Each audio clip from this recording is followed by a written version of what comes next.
Hey folks, good morning. We are here in the midst of quite a lot of risk over the Russian-Ukrainian situation. So, just wanted to quickly jump over on the charts and have a little look, see what's going on. So you've seen really we're looking at European session here now. Big gap down overnight on the DAX. Really reopened there at about 15,232s and driving down 1.8% currently. It's got a bit to go here. If I just jump in on that, you can see it's kind of got quite a bit to go until we run into some decent supports down here. Um, if you're not on these shorts, you can always really look for a nice trade in the Bund. So I should just pull up the trade on the Bund here. Gap up, open on the Bund.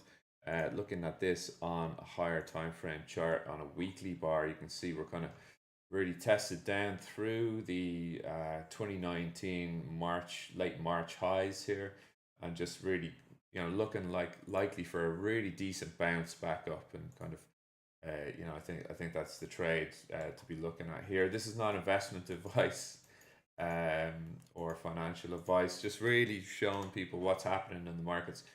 But Euro stocks following down. You can see the Dow, for example, also on the side here, running into that line in the sand, 34,354s for support. But we're down only 0.5%. I mean, no one's really trading Dow that much over this sort of morning, like a European open.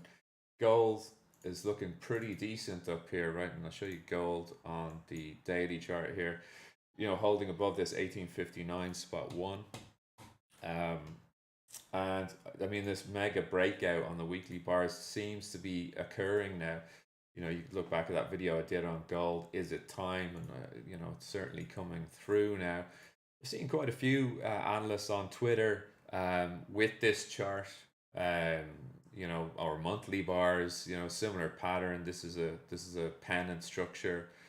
How far can we go with the move on gold? Well, you have a couple of checkoff points to look at here. The 1884s, the 1929s, and this is on the J22 contract. So, yeah, I mean, if this Ukrainian invasion risk persists and the US do seem to be pushing this across all media fronts. Meanwhile, Zelensky, Ukrainian president, is kind of saying, well, we don't see anything happening here. And he had a call with Biden there yesterday, I think it was, and he said, "Well, look, if you have anything, send it over, but we don't see any invasion happening on our side." Meanwhile, there were reports of a Russian submarine entering Russian waters. So sorry, U.S. submarine entering Russian waters on Friday or Saturday. So you really, CNN seems to be quite soberly reporting a lot of this, but somewhat, I think they're getting pressurized somewhat into just sticking with the main rhetoric here that Russia bad, Ukraine good. There you go. The Bund, continuing into the highs right now. Interim target on the Bund. Just going back to show you here. What we're really looking at is, if I can find the chart, there you go. This 167.47 is a nice way to kind of capitalize on this greater risk environment, right? The euro, needless to say, dollar up, euro down. I think the Dixie has quite a ways to go here. On the weekly bars, have been, these levels are quite entrenched for us as just kind of the shape of the Dixie market. I think you've got to price in 96, spot 94 is this target here and above, right? So 3 and 4 week old highs up here, flirting with 97 spot 69s. I think that's the target for me on this dollar move, and you can see there's a bit of a range. That 97 spot 69s. Was the highs there just above my head. You can see here the highs of the no, well, basically November and December 2018, right? So it's a bit of a channel here. You can see in the Dixie if I just kind of highlight it like this, right? So that's it on the currency front. See the DAX making new lows there as I'm talking. What's going to happen? Well, who knows what's going to happen? But what is happening is that the market is pricing in fully now. Not only rate hikes coming super quick, but also the invasion of Ukraine by Russia and war in Europe. That'll be the headline, right? But you know, we've been coming out of 2 weeks now of where, well, really 2 years of inflationary talks, 7.5% on CPIs last week, or sorry, PCEs last week. So you know, forget about 7.5, forget about 8% inflation. If Russia actually do invade the Ukraine, in my estimation, in my head, and what makes sense to me is it's not going to be 8% inflation. It's not going to be 10% or 11%, which would be 1970s level inflation.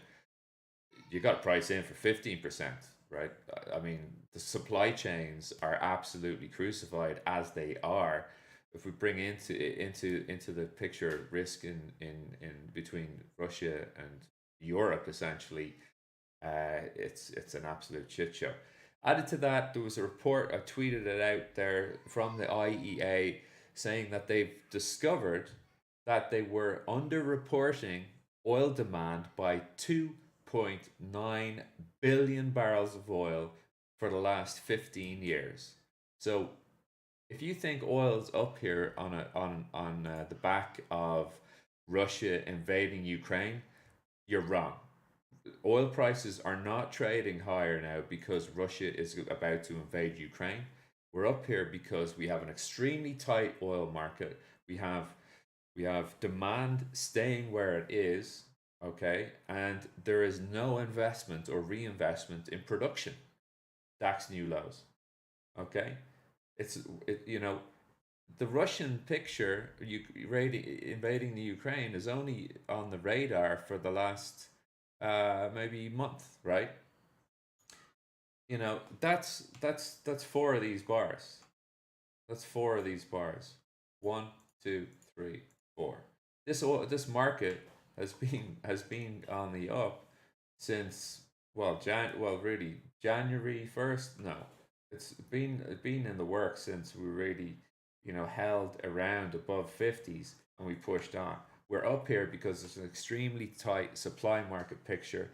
And now the IEA just sneak in the background on a report there that they've made a mistake over the last 15 years, and oil demand globally is actually 2.9 billion barrels higher. Or, well, that's what was underreported over the 15 years. So that's why we're up here on oil prices. If Obviously, if Russia actually do invade Ukraine, that is going to put even further tightness and pressure on oil. But it's not the primary reason we are up at these higher prices. It's probably the secondary reason, in my estimation. All right, so look, I've gone on. I just thought I'd jump on a live stream and hit up YouTube and say hello. Please do click like and subscribe to get notified of any time we go live.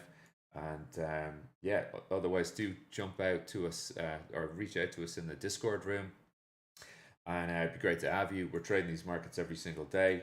A lot of good stuff going on. All right, have a good session, and I'll talk to you later. Cheers.